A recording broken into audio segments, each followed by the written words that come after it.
which they are taking over. What is your grievance? Good right question. It's all related, Shenwo. The manner in which they came through the back door shows you who they are. They are backdoor people. They came through the back door? They came in through the back door. There was an handover by Mr. Rafonso. Shenwo, I've been here several times on the issue of Rafonso. Rafonso tenure lapsed on the 21st of August 2022. Since then, we have approached INEC several times, several letters written trying to have a special convention so we can move our party forward. INEC has not done the needful. In the last few months, there was alternative dispute resolution where they said, try and resolve the issues within the party so that this party can move forward. Unbeknownst to the state chairman of the party, did not understand that they were trying to get their signature so that they could sell the party. The state chairman are here in town now protesting. You saw the former PRO of the party. You are seeing state women leaders, state secretaries, youth leaders across the party who all they are seeing is in the news today. They never knew that this was going on within the party. And then you see Rafonso coming to say that everybody, all structures across the country have resigned. Where are the signatures? How did they resign? Sheung, this speaks to who these people are, never doing anything right, and never. That's how they. You were just a presidential candidate. You are not privy to the day-to-day administration of the party. Are you aware of what Rafonso have done up until now? Because this conversation has been going on for months. I will tell you this, Sheung. Sometime late last year, I was approached by some friends and different people talking about the coalition. And eventually, they managed to get me into one meeting with some arrowheads of the coalition. And I had just two questions.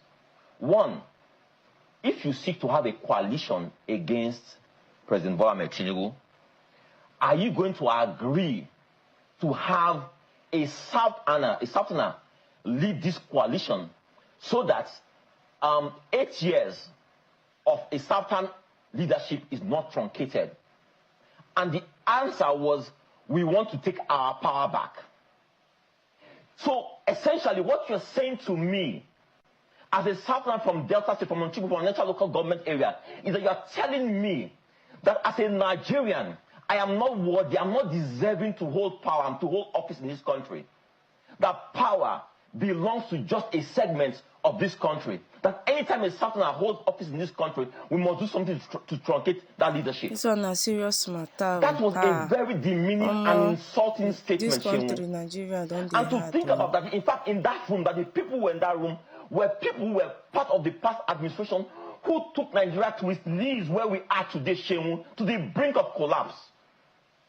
What do you want me to say, Sheung? That because I'm desperate for power, I should say, okay, you know what? They want to remove Bola Ahmed Tinubu, power at all costs. Maybe they'll give me some position, and I should agree to something I know that is morally wrong, that's against everything I believe.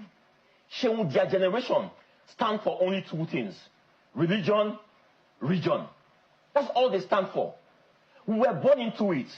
Should we transmit this thing to our children so I will never speak to a country about meritocracy anymore?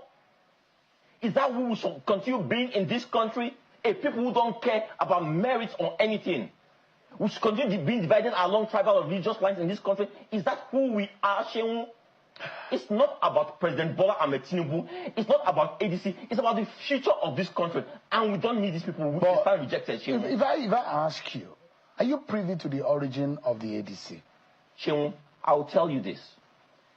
ADC is a party. When they brought me into this party, I met the then chairman, Rafonso, and they told me that this party is a party that has ideals, all men being equal before the law, no north, no south, blah, blah, blah, and all the stuff. Shortly after I entered the party, Sheung, people in the party drew my attention to the fact that this man has been the chairman of the party for the past 18 years. No democratic credentials. And how can you say that you want to advance democracy being in a party that has such credentials? I believe that it was something of the past, and that by being in that party that we could move that party forward. But sad to say, immediately after he emerged as the presidential flag bearer of the party, the same thing that they had done to all previous presidential candidates, they did the same thing. They tried to sell my candidacy. They tried to frustrate me from running for office. They started writing to, and doing press release that I am no longer the presidential candidate of the party because I insisted that I must run for office, Sheon.